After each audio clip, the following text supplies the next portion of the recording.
On today's podcast, I've got Marty Brooks, the president and CEO of the Wisconsin District and one of the most dynamic leaders in Milwaukee. We talk about serendipity, the shave test, the importance of picking up paper, his BPX employee engagement mission, running the Miss Universe business and selling it to a guy who married Marla Maples, and of course, the expansion of the Wisconsin Center, one of the largest and most impactful construction and economic development projects in Milwaukee's history. I loved my conversation with Marty, and I hope you do too.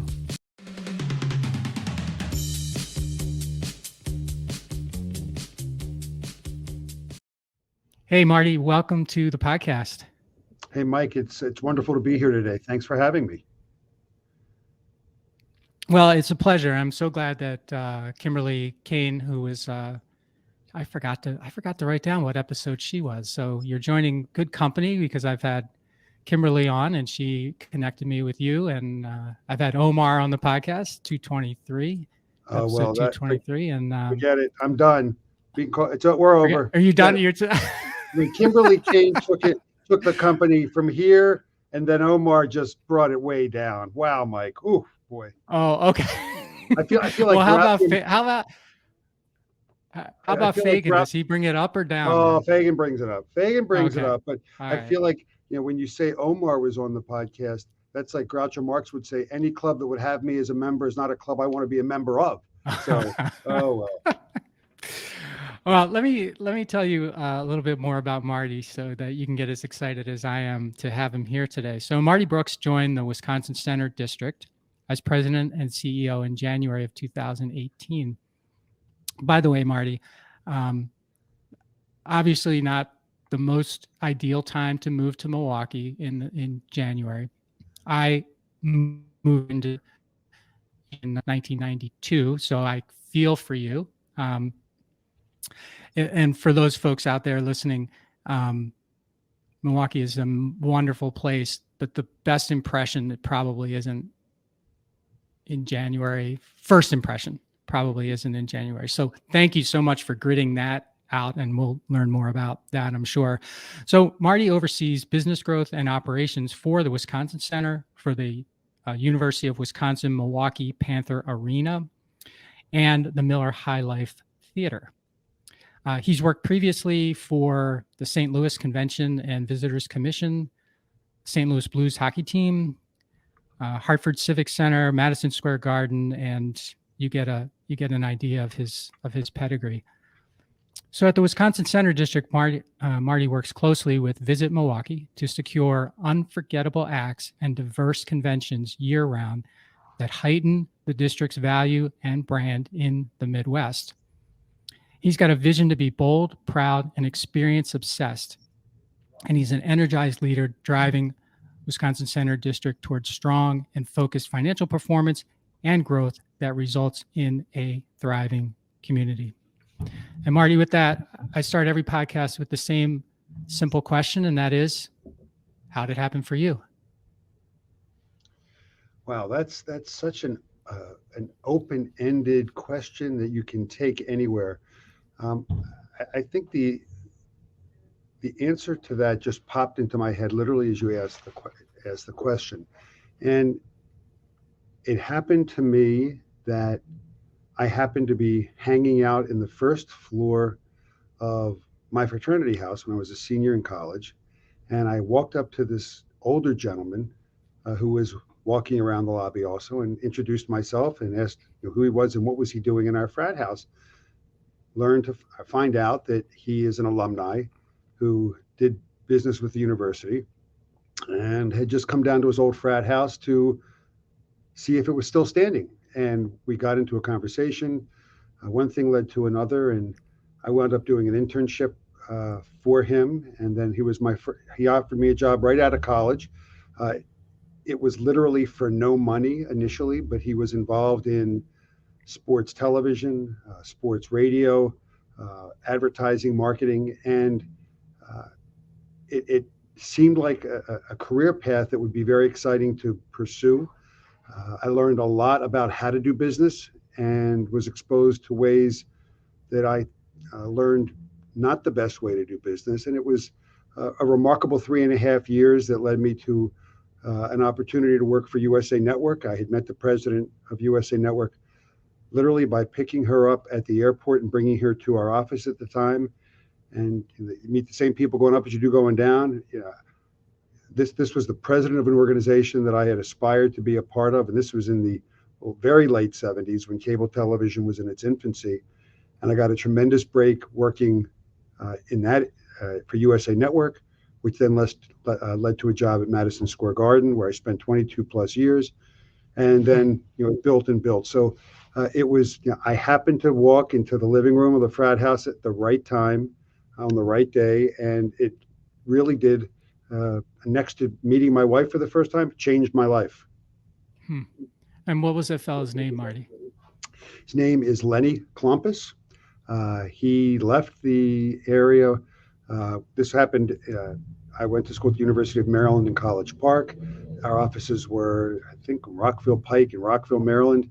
And Lenny, after many years of successful entrepreneurship in sports television, moved to Hawaii with his wife, and he was involved in the Aloha Bowl for a while. We've lost touch, but he gave me an opportunity that I seized and has shaped my career. And before walking into that living room in the fraternity, where were you headed? What were you thinking was going to be your career path? I didn't know. Unlike most of my fraternity brothers and college friends, they were pretty well thought out as far as what they were going to do.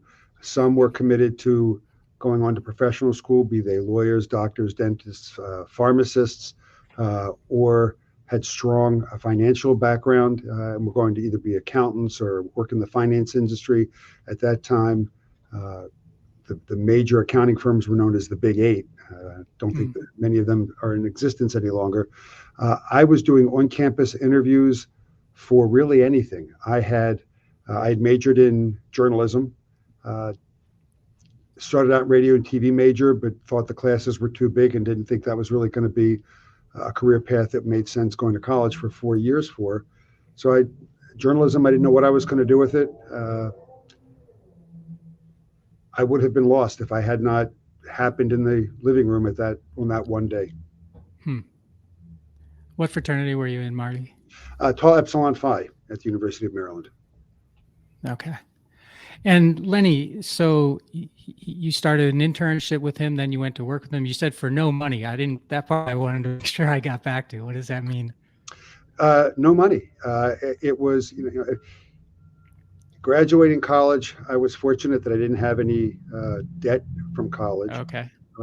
And I saw his business, and it was small, entrepreneurial, as a way to get into an industry that I thought I'd enjoy without having any experience in it. And it wasn't until I think 6 months in, he agreed to pay me something. And we did a lot of work for the University of Maryland that was a client of his. And we wound up getting $7,500 from the University of Maryland and $7,500 from his company combined. And so I was making $15,000 a year and not much more for the first 2 or 3 years out of college. But then that led to a job, as I said, with USA and what have you. And it really, the first 10 years of my career, I wasn't focused on making money only to the extent of hoping I could make enough to pay my rent, food, utilities, and maybe have a little bit for a date once every week or so. But it wasn't money that it didn't then, it doesn't really now motivate me. Being a commissioned person, you probably make a lot of money, but that's not what gets me going. It's really enjoying what I do and who I do it with. And that was my motivation then and continues to be my motivation now. I love the serendipity of those two stories. So the living room of the frat house guy walking around, you're like, hey, what can I help you? Sort of thing. And then the airport pickup. That's it always strikes me as amazing, like the convergences in life. You don't see it coming at all, and then all of a sudden, boom, It's like, wow. Well, and it's also, yeah, I think I've always felt when I was younger, felt that way. And really it's part of BPX that you mentioned a little bit. People will be probably experience obsessed. And that's, you know, don't look at anything as far as, is that beneath me or not? Hey everyone, if you like what I'm doing with this podcast and want to participate in more of the things I'm thinking about and exploring, subscribe to my newsletter today. It's super simple. Just go to mikemalatesta.com right now, put in your email, and you will get the very next issue. It's short, thoughtful, and designed to inspire, activate, and maximize the greatness in you. Is if it needs to be done, you do it. And being told, hey, I need you to go pick up so-and-so at the airport. Okay. Yeah, I didn't say, well, that's not my job. I'm given a task. Yes. You do it. And you know, I same type of thing where I tell the staff when we have, big town hall meetings, if you see a piece of paper, look, we're a department that does housekeeping. But if you see something, pick it up. You don't have to, it takes more energy to call somebody on the radio to then them send someone. If it's something that you can do, regardless of what it is, do it. And it's all part of what's important for us to succeed as an organization, regardless of what that organization is. And the woman that I picked up, her name is Kay Koplovitz.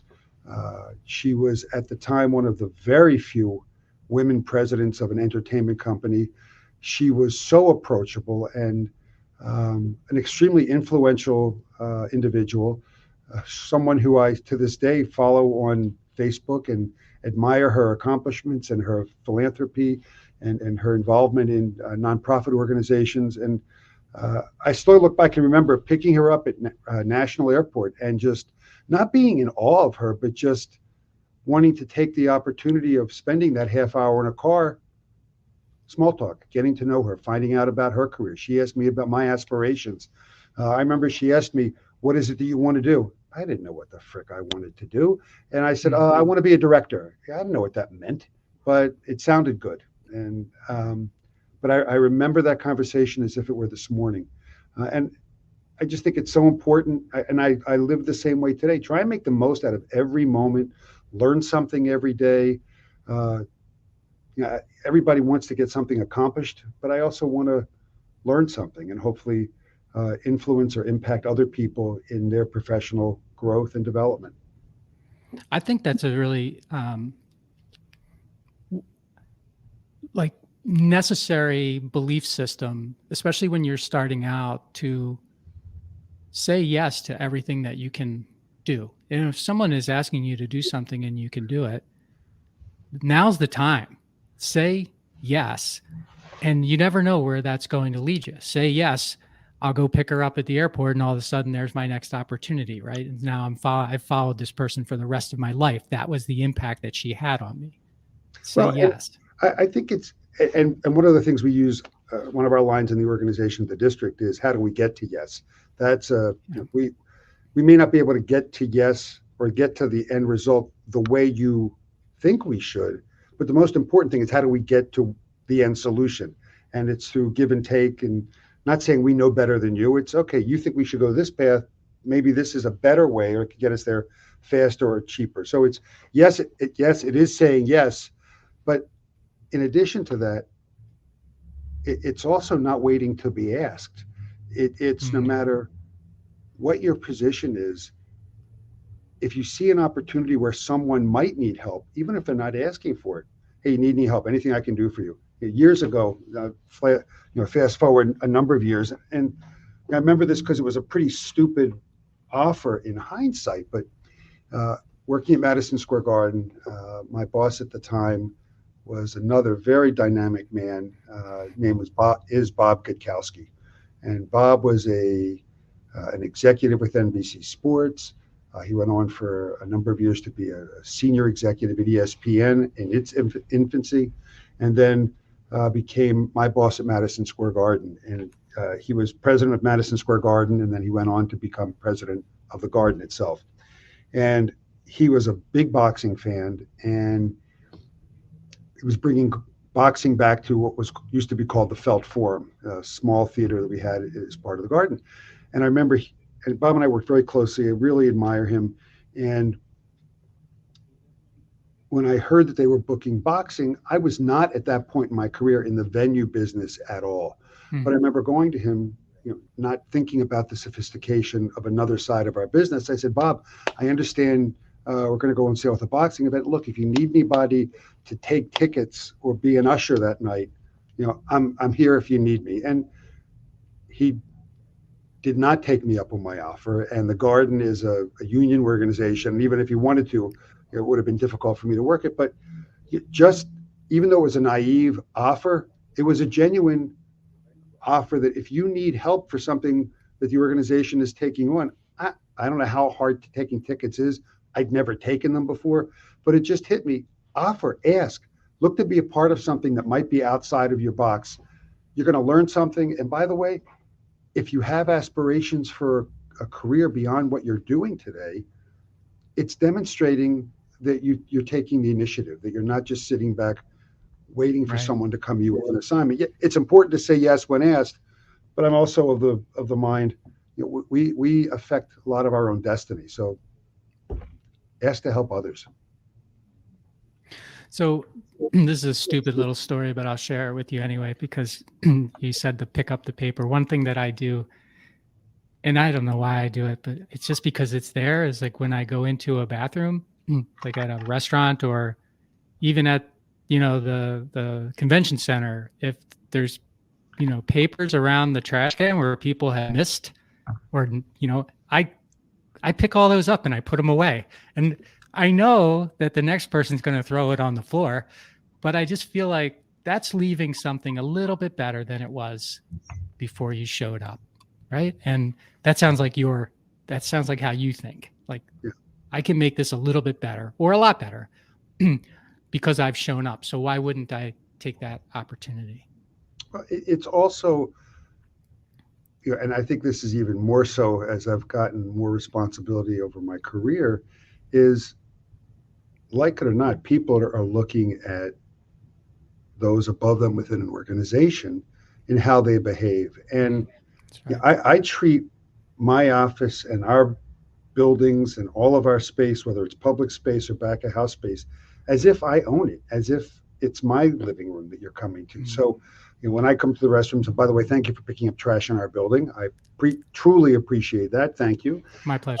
But when I use the restrooms here and other places, as you mentioned that you do, I hate it when the sink top is wet. So I'll take some additional hand towel, wipe it, and I'm doing it for the next person. And also it makes me feel good that I'm leaving the place orderly and clean for the next. I look at it as it's just being considerate for everyone else around you. And again, that ties directly to the mindset we're trying to cultivate. And I'm very proud of how we've changed the culture at the district by having these type of very simple values, but it's having people respect one another, but also respecting the facility that we work in.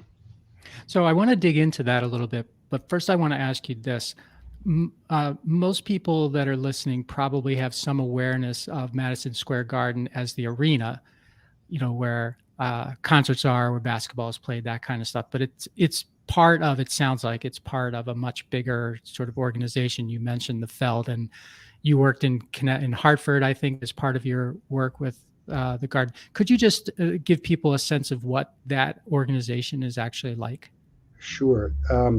You'll have to, I will, happy to do so, but I have to qualify it with, I left Madison Square Garden in 2007. That's fine. Just what it was, just so people know. So it was, and I'm sure it's still referred to it this way. It's known as Madison Square Garden, the world's most famous arena. It's located above Penn Station in Manhattan, between 31st and 33rd on 7th and 8th Avenue. So it's a great facility. It's the fifth garden of many gardens over 100 plus years. So we own the building. The Garden owns the Knicks, the Rangers. They used to own the New York Liberty, the WNBA. I don't know if they still do. They own the minor league hockey team affiliate of the New York Rangers, which is called the Hartford Wolfpack. They have a practice facility. I believe it's in Rye, New York. They own and operate Radio City Music Hall in Manhattan. And since I'd left the organization, I believe they've also gotten involved in venue operations in Boston and a couple of other cities as well. But when I was there, we were owned by Gulf and Western, which then was bought by Paramount, which was then bought by Viacom, then bought by ITT, then bought by Cablevision, who is their current owner. So I had the really good fortune of being exposed to real corporate America. I went from a 5-person entrepreneur shop out of college to an organization that had thousands and thousands of employees around the world. That's when we were owned by ITT. And I remember being at a management meeting, and there were representatives from Sheraton and ITT and all of these other unrelated businesses. But it exposed me to some great educational opportunities. And at the time we were part of Paramount, going out and having functions out at the lot out in Los Angeles. Just an incredible experience. And as I recall, part of your responsibility while you were there was they owned the Miss Universe. Yeah, I had 22 years at the Garden. I had a number of different jobs. I was hired initially to be the director of programming with Madison Square Garden Network, which at the time was the largest and oldest regional sports network. We did a lot of great things there. Elevated ultimately to senior vice president in charge of programming and production, was involved in the team that acquired the New York Yankees rights back in the late 80s. And at the time, it was the largest rights deal for a regional sports network. We paid $500 million for a 10-year contract. It was great stuff. There was some management change at different parts of the Madison Square Garden organization, and through Paramount, Paramount used to own and operate the Miss Universe beauty pageants, which is Miss USA, Miss Universe, and Miss Teen USA. At part of the development of Madison Square Garden, that business was transferred from Paramount to the Garden. There was a change in garden management. The person who had been president of Miss Universe was let go, and my boss, who I mentioned previously, Bob Gakowski, called me into his office and said, "Look, I know you don't know this business, but I know you, and pretty confident you can do things." So I became president. Among my MSG Network responsibilities, became president and executive producer for Miss Universe, which was, we did 3 pageants a year, all televised at the time by CBS and distributed worldwide by Paramount International. Learned a lot about live event production, working with CVBs. We would take the pageant like they do major sporting events, and we would go to a CVB and a market and say, "Hey, we can give you this television exposure. These are the in-kinds and the cash payment that we need." So it was a really neat experience, and it was working with some really talented individuals based out in Los Angeles in the creative community, working with nationally known announcers and on-air talent to be part of our shows. And as part of the continued growth of Madison Square Garden, we were bought by ITT and Cablevision, and as a lot of companies do when there's an acquisition, they look at the businesses and decide what they want to keep and what really doesn't fit the core businesses. And the determination was made by ITT and Cablevision that the Miss Universe pageant really didn't have a strategic fit with the company. So we put it up for sale. We met with a number of different entities to look at the business and possibly buy it. And at the time, our co-host of the pageants was a very terrific woman, very talented. She was a Broadway star in, I think it was Will Rogers' Follies, named Marla Maples Trump.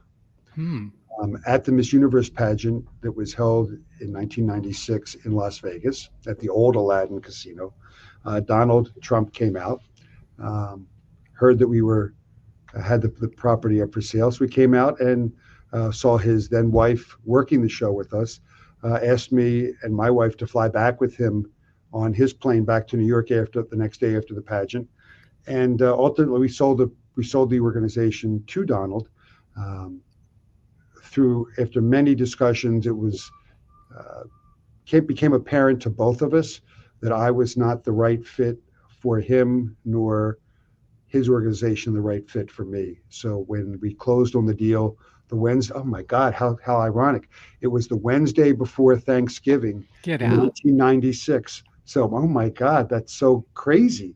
It was the Wednesday before Thanksgiving. We closed on the deal, and I had left for Los Angeles not to return again as part of the Miss Universe organization. I spent 6 months during the transition from accepting his offer to buy the organization till the time we sold it, dual reporting to both Donald Trump and the Garden because we were still the owner at the time. And it was a wonderful experience spending that 6 months with him, and I don't regret for a moment going my own way at the end of that period of time. Hmm.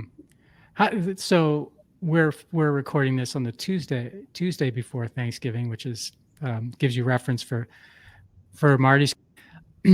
So there you are, 20 years later. This person that you sell Miss Universe to is the president of the United States. That's got to be a little weird, right? A little like I'm sure you weren't thinking that's going to happen, right? At the time, nobody was probably. Good for you. Well, you know Good for what? you. I live by something that I call the shave test. And that is, it used to be every morning, and now it's every other morning. After I shower, I'll shave. And while doing so, first to make sure from a safety standpoint, I'm not cutting an artery or something, but also it gives me the opportunity to look myself in the eye. And I do some introspection and real soul searching. And to me, the shave test is you can look yourself in the eye in the mirror and be comfortable with the decision you're making. And I will tell you, I was probably clinically, could have been clinically diagnosed for depression for a year and a half after we sold the Miss Universe pageant business because I adored the people I worked with. I traveled the world first class, was treated like outside of the U.S., the Miss Universe organization, at least back in the earlier days, was very highly regarded. The Miss Universe and the delegates were put on a pedestal, uh, and it was a nice gig. I traveled, like I said, traveled the world first class, met great people, did enjoyable. We created events on site that we also did the television production for.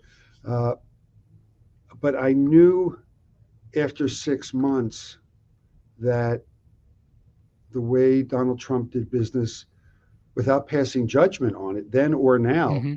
was different than how I did business. And um, in the last meeting that I had with him in person, we were talking about a business deal. And I'm not going to get into the conversation, but I walked out of his office at that point, and at that time I had a StarTech flip phone, so that tells you really how old I am if you haven't figured out. Really archaic phone I don't even think you could do text messages on. But I remember calling my wife as I was leaving his office, going down the elevators at Trump Plaza on Fifth Avenue, telling her, uh, this is not going to work because one of two things will happen if I stay with this organization. I will either die from a heart attack because of the stress, or I'll get fired for insubordination. And I am not by any means saying I'm right and the way Donald does business is wrong. Nothing to do with that. It was just very different. So, to your point, fast forwarding another 20 years, um, my assessment was validated 20 years later, and I still miss that job. I miss those people. But when he bought the organization, it became a different organization. So I also don't look back with regrets because it doesn't do you any good. I try and learn from things. I learned a lot about myself and about others when I left that job. Um, but 20 plus years ago, I did the razor test without being in front of a mirror, and missed the job and missed the people. But I had no assurance that not taking the job with the garden, running a business that, I'm sorry, not taking the job with Miss Universe, I didn't know that I was going to still have a job with the garden because they were selling the asset that I was running. They were really terrific with me and kept me employed for another. Hey, everybody, just a quick pause here to let you know how much I appreciate that you've made time for my podcast. If you're not already a subscriber, please become one today. Leave a review and tell a friend. Now, let's get back to the show. 12 years doing something else. So getting back to the garden, just putting a bow on that, it was a great 22 years. I never thought I would not be working at Madison Square Garden. It was a great place. Again, we caught lightning in a bottle there. There was a great team of people that I worked with, and I've taken the love and passion that I had at USA Network, at Madison Square Garden, up in Hartford with Madison Square Garden, and I am committed to building great teams wherever I work, because if you've got a great team and you have everyone's back and everyone has your back, there's nothing you can't do. And I think that's what I'm so proud of and so energized trying to bring this to the present day is we've put together a great team at the Wisconsin Center District. I've got a great group of people that I work with, and we have a common goal, and that is to do the best possible job with one another and make anyone who comes to our building, whether they're a guest or an employee, feel special. And may seem hokey, but I never thought in my life I'd visit Milwaukee, move to Milwaukee, work in Milwaukee, and have probably the most gratifying life experience while being here. And it's been a hell of a ride for my career, and the past 5 years for me have been nothing I could have imagined. So the shave test is very interesting. Thanks for sharing that. We probably don't have time to go into it now, but I'd be really interested to talk to you about how many times you can recognize change in yourself as a result of change, growth, or just difference. Like your life has changed you, that kind of thing. It would be interesting to have that conversation with you. And by the way, none of that stuff sounds hokey, and we're going to talk more about it. That's how unhokey it is. So I'm going to skip over the St. Louis experience in the interest of time, unless you want to go there or bring it in as we talk about some other things. But I am curious, I grew up in the Philadelphia area and moved to Milwaukee in 1992, as I mentioned. And I know what my experience was like. And Philadelphia is not the same as New York, not the same as Hartford, not the same as Baltimore. But it's generally lumped in, as similar, I guess. And I'm wondering, first of all, how you felt when you moved here, but secondly,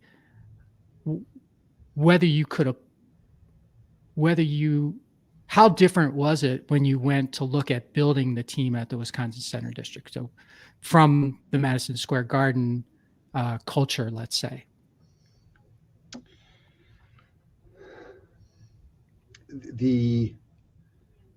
I became aware of the opportunity in Milwaukee through a friend who was doing work with the Bucks. Peter Fagan, who is the president of the Bucks, and I worked at the Garden. Our careers overlapped for about 3 or 4 years, but those 3 or 4 years. Did you know each other there? We knew each other. Peter was in New York, and at that point in my career at the Garden, I was in Hartford. So I knew Peter because he was a colleague, and we would have either annually or biannually off-site retreats where we would go out team build and discuss how do we do better, do more with less. And so we knew each other, but we weren't by any means close friends. I had talked to Peter about, at that time they had gotten the commitment to build a new building. I came up and met with Peter. Just he wanted to talk to me, and I wanted to talk to him about, was there an opportunity with the Bucks organization, and they had already brought in Raj Saha as a consultant. I don't know if you ever had the chance to meet Raj. Really terrific, very talented guy. Left the organization a year and a half, 2 years ago, but really talented, very, very diverse background. And I also knew Raj from the Garden. When I knew Raj, he was a kid, and he was in guest services and took care of complaints. Anyway, I get off course. But when things at the Bucks didn't seem like they were going anywhere, I was made aware that they were looking to make a change at the Wisconsin Center District in their senior leadership. And the fact that they own the convention center, they own and operate the Miller High Life Theater and the UW and Panther Arena really fit the last 14 years or so. No, I'm sorry, more than that. The last 20 years of my career in the venue business, where for the first 16 years of my career was in sports television and then entertainment television. The last 20 at that point had been in venue management. And I didn't know anything about Milwaukee, didn't know anything about the Wisconsin Center District other than what I could see online was the 3 properties. I interviewed for the job. A couple months went by. They finally reached out to me again and said, "Hey, we'd like you to come out here and meet a couple people." So I had an interview with a group, narrowed it down to 3 people. It brought me back again and offered me the job. I didn't know anyone within the organization, and just the way that they did the hiring, wasn't introduced to any of the staff at all. And in fact, I accepted the job before even walking around any of the 3 buildings. I was brought up the Friday before Christmas when the office was closed, and the gentleman who was then the president, Russ Starkle, and Scott Neitzel, who was DOA secretary at the time, walked me around the convention center.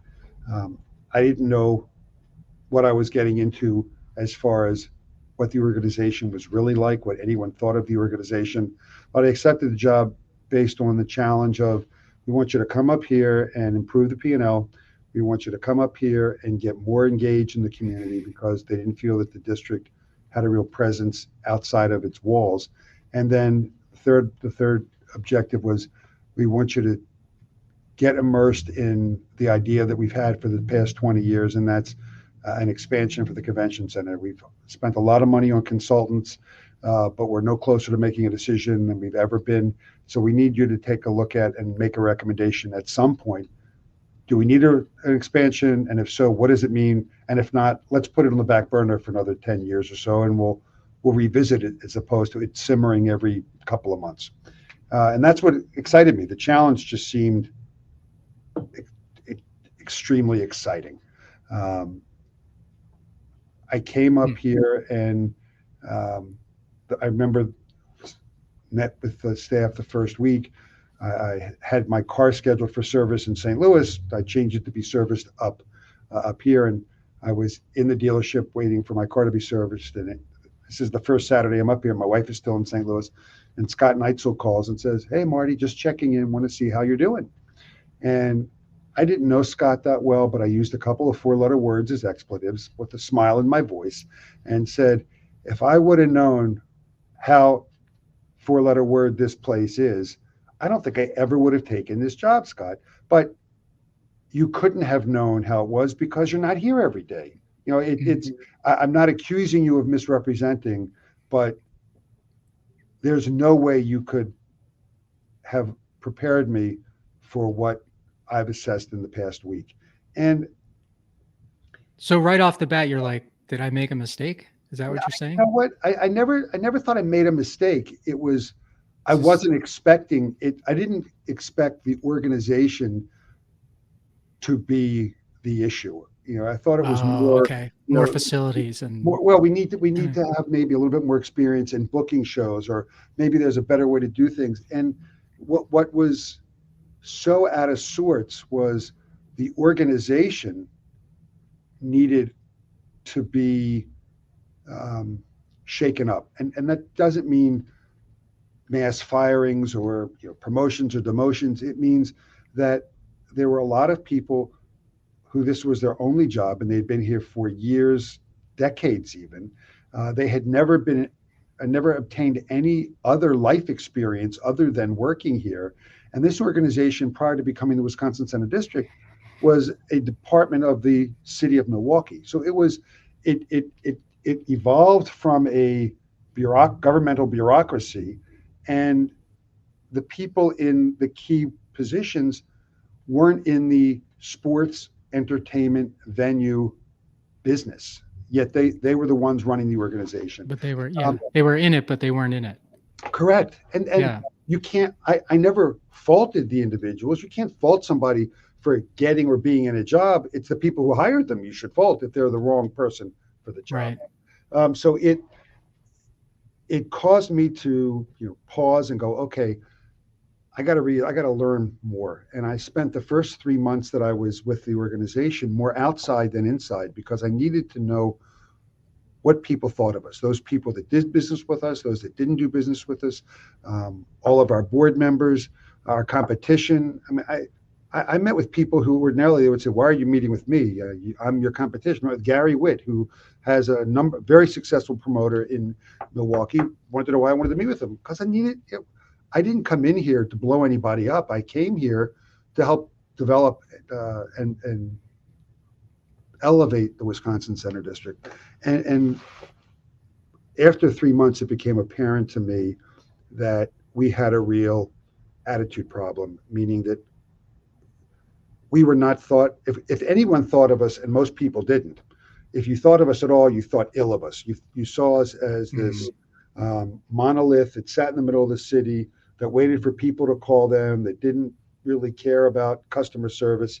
And it prompted us to put together in the fall of 2018, so I'm here 6-8 months, we put together the first ever employee engagement survey, so that we could gauge, we got to, if we're going to grow as an organization, we have to know who we are from the inside looking out. And what we learned, and we did a survey for all full and part-time people, and what was uncovered was that most people didn't know, outside of their very narrow scope of daily existence here, what the organization did, what our core values were if we had them. There was no communication within the organization. Everyone operated in a silo. And as such, there was a real distrust of management. Well, this doesn't sound like much of a recipe for success. And what the great thing is, it set the benchmark of where we were at the time. And we spent the next couple of months developing where we wanted to go. And we created a CEO vision that talks about, it was a mission statement that we want to be the best venue and creating memorable experiences, that Milwaukee's a not to be missed destination. We're going to think unconventionally and all this great stuff. But it got very verbose, and it's like platitude stuff. Yeah. How do we take this vision, but then cull it down to something that the Kool-Aid that we can all drink? And it became, well, what are the attributes we want to exhibit? And it became be bold, be proud, be experience obsessed, which is what I have on my water bottle, BPX, and it really is our way of life here. And everything that we've talked about thus far as teamwork and having each other's back and supporting one another and working outside of your box and asking if someone needs help, getting to yes, is all part of our core values. We want our employees to be proud of working here and telling people that they work here. We want to make decisions that are good for the business, but also in the best interest of our employees and our visitors. And at the same time, we may not be able to control the show that has come in and what they're exhibiting, but we can control the environment in which that show takes place, whether it's the people working the show coming in to load in or the attendees. And it's all about people, colleagues and guests, having a great time here. And it also became important, and we realized that the line staff, there's no, I could sit in my office and we can make deals for events, and that's all great, but the people who have the biggest and most immediate impact on either the event promoter who's staging their event here or the attendee coming to a convention or the auto show is our guest services and our security staff and our concession staff. They're the ones that interact frontline, and we needed to make sure that we created an environment that showed the staff we respect them, we care for them, we're here to support them. We looked at the wage rate.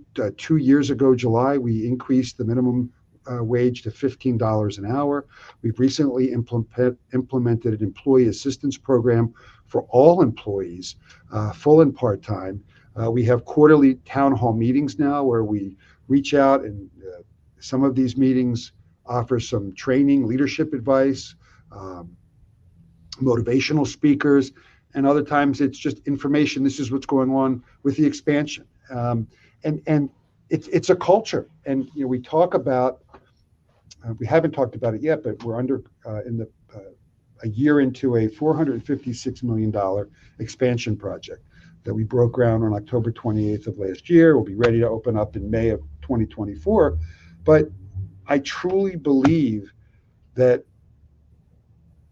the most influential factor that our board considered when approving us to move forward in April of 20, which was in the height of the pandemic, you may recall, was that the organization that was in existence in 2017 and earlier had transformed to a different organization, and that there was trust from the board that not only me as the president and CEO, but the staff that we had, full part-time management and line staff, could be entrusted to oversee a project of this magnitude and deliver a final product that everyone would be proud of. And look, we had a lot of things aligned that got the project approved, but I truly believe that the most influential component after can we afford the debt service? I mean, clearly, that's a component. Can we afford the project? But putting that aside,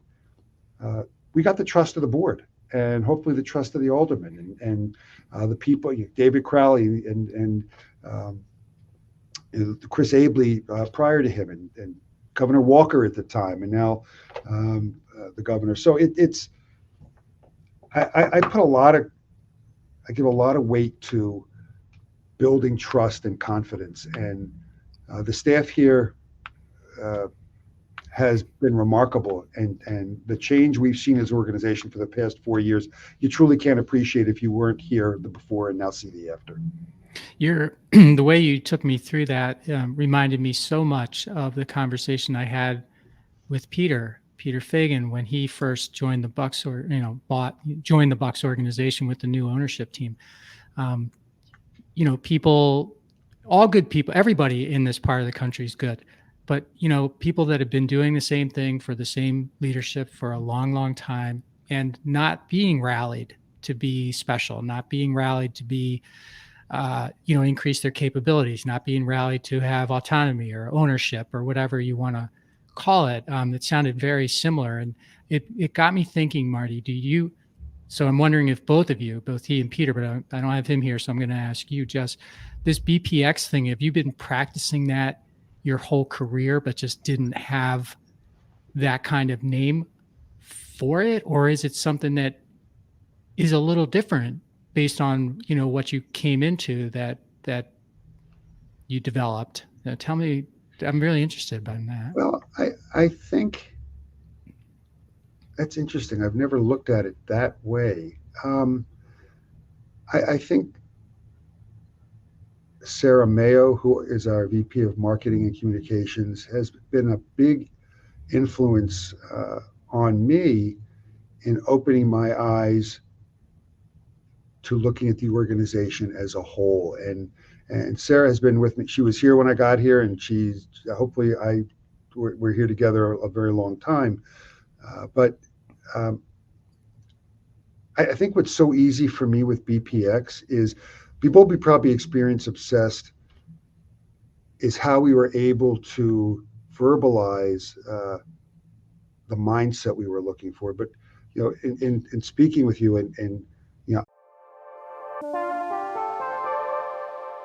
Just a short break here to ask you a question. Have you read my book? It's called Ownership: How Getting Selfish Got Me Unstuck, and it's available on Amazon, Audible, and everywhere else. If you're looking for inspiration that will help you unlock your greatness and potential, order or download your very own copy today. I don't know if you are a psychologist or psychiatrist by education, but you've taken me some places in this call that I was not prepared or given any thought to going into during this conversation. I mean, talking about Kay Koplovitz and Bob Kikowski and all these wonderful people in my life. Yeah. They, I don't know where you pulled them out of, but this was really down memory lane for me. Anyway, but talking about what's been important to me in my career, for picking up Kay at the airport and asking Bob, can I help take tickets? That's just that's me. That's my character. And I am a very passionate person. I care. My work for my entire life has been my identity. I'm not looking forward to a day I retire, because my life is the organization I work for, which is why it was easy to leave Miss Universe when Trump owned it. I couldn't represent that organization. That's not me. It's not being true to me. And so BPX, I think, the employee engagement survey, and then brainstorming with Sarah and others over how do we create something that the staff can rally behind. It was organic that we were able to bottle, if you would, by coming up with BPX. But it's really making sure you're surrounded with people that are of a common mind. And I will tell you, I think another big part of it is morally, I don't think I've ever worked with such strong people. Whether they're religious or not, that's not the point I'm talking about.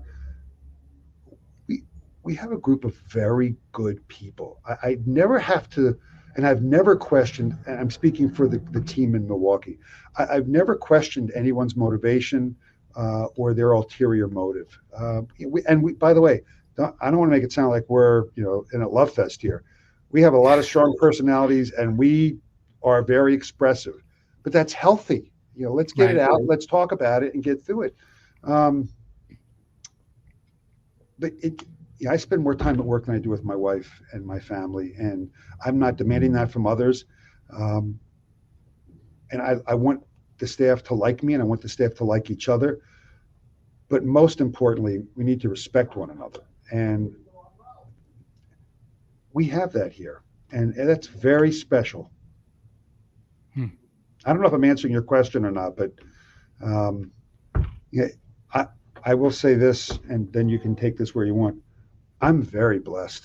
I am very blessed personally and very blessed professionally. And being able to talk about it with you is very cleansing for me, because it makes me realize, especially in this time of the year, how thankful I need to tell everyone I am for their support. And I'll bet they're thankful for yours as well. So can I get into, I want to get into something else about being the CEO of this kind of organization. Sure. You've got the employees, and you've got lots of employees, and you're going to have a lot more employees, and they have to be working at all, you got a lot of challenges there. But you also have a board of directors that is made up of people that are in private sector and people that are in government, and the balance is definitely towards people who are elected officials, as I went through the list. And I wondered to myself, I mean, that alone probably creates a lot of dynamic, but I wondered, Marty, at any of the other places that you worked, I guess St. Louis, maybe, I don't know, did you have something similar? Have you ever worked for a board that was, that kind of, that had that kind of makeup to it? When I was in St. Louis working with Explore St. Louis. I was the executive vice president and general manager of the America Center, which is their convention center, and then what used to be called the Edward Jones Dome, where the Rams played. Oh yeah. We Okay. we we were governed by a board that was volunteer, um, but I reported to the president of the organization, and while I was at the board meetings, I was at the end of the table and spoke if spoken to. The position Okay. that I'm in now is it's very different. I'm frontline. I'm at the head of the table at our board meetings, um, and that's also part of what attracted me to this job is that I believed I was ready to be at the head table, be at the head of the table, Mm. and um, the experiences that I've had in my different careers and my different jobs, I believe has given me the calluses and the scars to be able to deal with the challenges that reporting to a public and private sector board requires you to do. I will tell you, working at the Garden when I was up in Hartford, I would have to come into New York once a year to go over and present my budget to Jim Dolan, who was now president of Mm. Cablevision, very dynamic, colorful individual. Uh, a lot of times in the New York papers, he gets uh, things unpleasant are written about him and his personality. And Jim can be a very difficult individual. And I remember going into the budget meetings and the tone of the budget meeting, without regard to what the bottom line said, how we're going to make, was often determined by did the Knicks or Rangers win the night before. That's a very volatile environment where and that was even before Cablevision bought us. But when you work for an organization that owns the sports team and owns Yeah. your organization, wins and losses, you may make as much on a losing game night as you do on a winning game night, but ultimately it's about the playoffs and the championship. And um, it's there are great highs. I was in the Garden the night that the Rangers won the Stanley Cup championship in '96. I have a Rangers Stanley Cup championship ring that I'm so proud to own. And that was a fabulous night. We went the weeks afterwards. We went to Gracie Mansion and we went in the parade. It was just spectacular. But we could have just as easily lost the championship game, and it would have been horrible. So, in Hartford, I reported our client was the Connecticut Development Authority. So I would have to go and while I reported to the Garden, our client was a state agency. I would have to go and work with them. I worked with Okay. the Office of Policy and Management, was my client in a football stadium that I built for the University of Connecticut up in Hartford while with the Garden. So I've had different degrees of experience. This one is unique, and I'm learning from this one. Okay. It sounds like a shave test moment every time there was a budget meeting. Well, I thought that's a shave test, but it was certainly, you know what, the owner of an organization has the right to tell you how they want to do business because they own it. Yeah, And sure. you can either accept that and be on board and do the best job you can, or you need to get out because as the owner, now we're a public entity, so we don't have an owner per se, but I may have disagreed with some of the decisions or direction that Cablevision was taking the organization, but it was their organization, and I either endorsed it and did the best job I could for them, or you leave because it's not fair to them to not give 100%. And if you're not Sure. happy, then you're not happy. Your family's not happy. Your friends aren't happy. You don't win the fight when ownership is driving the bus. You either accept it or you have to move on. Right. So 2024, May 2024, the expansion will be done. You basically go. I know that. I mean, the idea here is that the convention center is going to be able to handle much bigger conventions, more conventions simultaneously. Just just attract a lot more attention and dollars to Milwaukee than the present convention center can. Does that sort of boil it down, or? I tell you what, you've done your homework, and somebody's prepped you well because you've said it. It's the opportunity for the expansion while we can get bigger conventions, the real opportunity is to be able to do more conventions simultaneously and overlapping.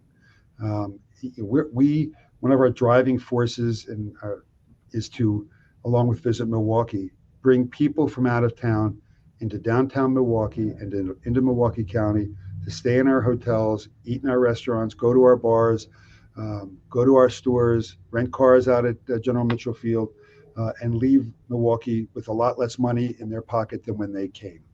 To do that, we were turning away as much business as we were booking because our existing facility has one ballroom, 28 meeting rooms, 188,000 square feet of exhibition space. And once that's booked, we can't do another event. That's it, right. And so by example, a big convention that would come to our building may be 4 days in length, and its economic impact is 4 days.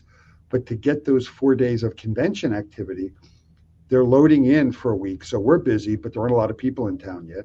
Then you have the 4 days of the convention, and then there are 2 days to load out where we're still busy, but all the attendees have left. So you've got 7, 4, 11, 12, 13 days of which we're busy, economic impact 4 of them.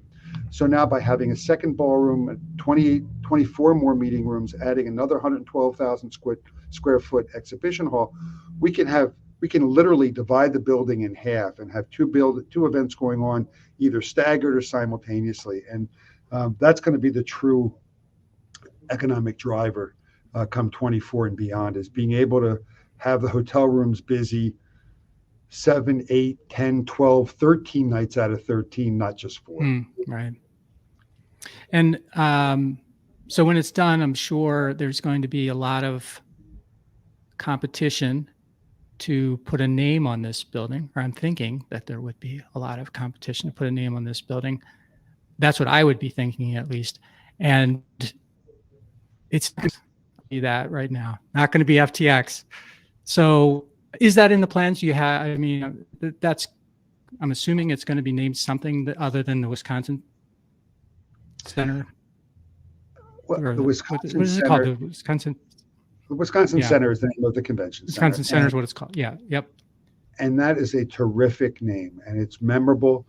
I think one of the things that we've been very fortunate as far as how we've developed the economics of this expansion is, unlike some sports arenas or other properties, a naming rights sponsor has been necessary to fill the void in a budget to bring it to completion. So we've put pressure on ourselves to find the right partner, because we believe that with the change of our, I'll call it infrastructure, but the people who work in the building, and then the physical building improvements that we're doing to the existing building and the expansion, we're a desirable entity. And we'd like to find an organization that has similar type of values as we have, willing to spend a respectable amount of money to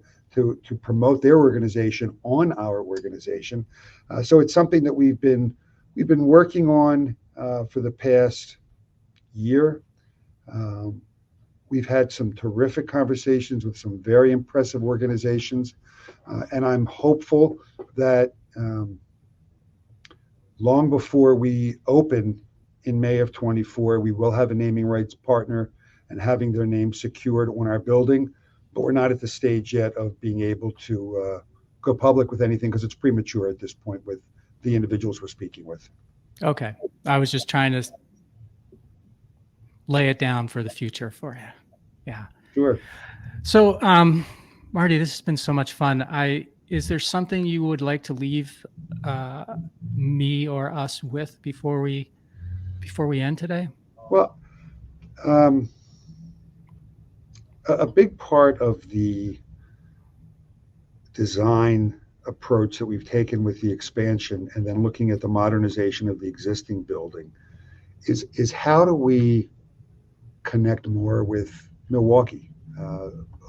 The original convention center, and I think most convention centers in urban settings, are these monoliths that I don't want to say break up the city, but aren't welcoming to the residents and workers of the city. Our primary customers are visitors, not local people from Milwaukee, although a good portion of our business does come from organizations and associations within the state. But in the design of the new building, we've been very deliberate in having it be very open, a lot of glass. We have this beautiful rooftop ballroom that'll be part of it with an outdoor terrace.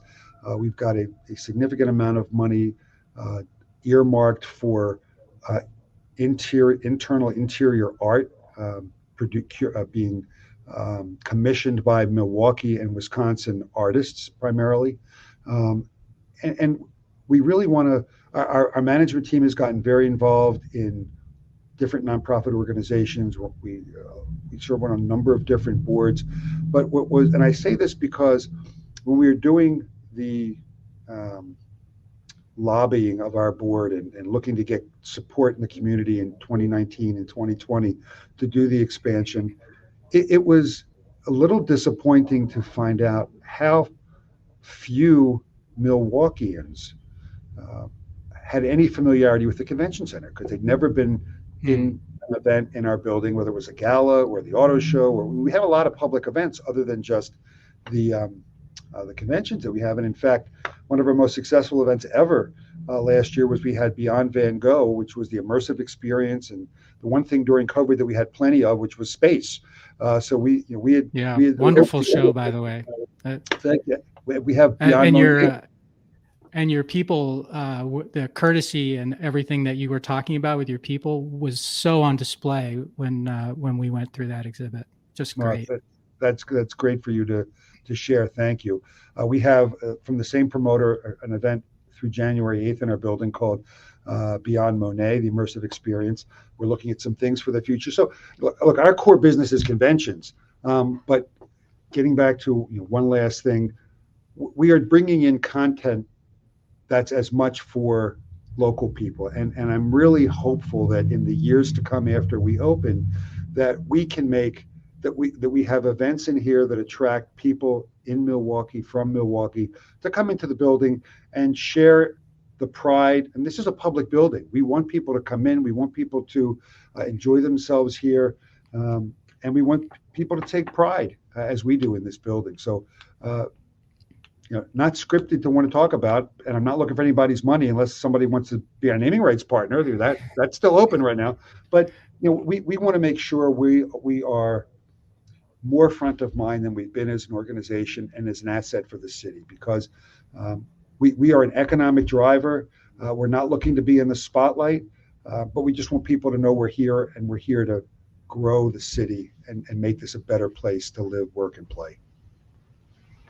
Well, thanks for wrapping that up. I'm glad you're here. I'm glad you chose to come to Milwaukee. It is a wonderful place. This, as I mentioned a few times, I'm also a transplant. I've been here 30 years, and it's been coming from I had no idea where it was when they told me, hey, you're going to Milwaukee, to, I've created a couple of businesses here. My family has grown up here. I've met so many wonderful people. And as you alluded to, I mean, the work ethic of the people that live here and just the goodness of almost all of them is just something you don't run into very often. You just don't run into it. Agreed. So we're glad you're here, Marty, and thank you so much for leading us on this project. And maybe we can chat again when it opens or gets further down the line, or when you get a naming rights partner, and we can go into all kinds of shave test moments in your life as well. Well, Mike, thanks for your interest today. It's been exhausting for me. I am wiped from this conversation, but it's been very enjoyable. I really enjoy the way you led the interview today, and I look forward to getting to know you a little bit better myself. All right. Thanks, Marty.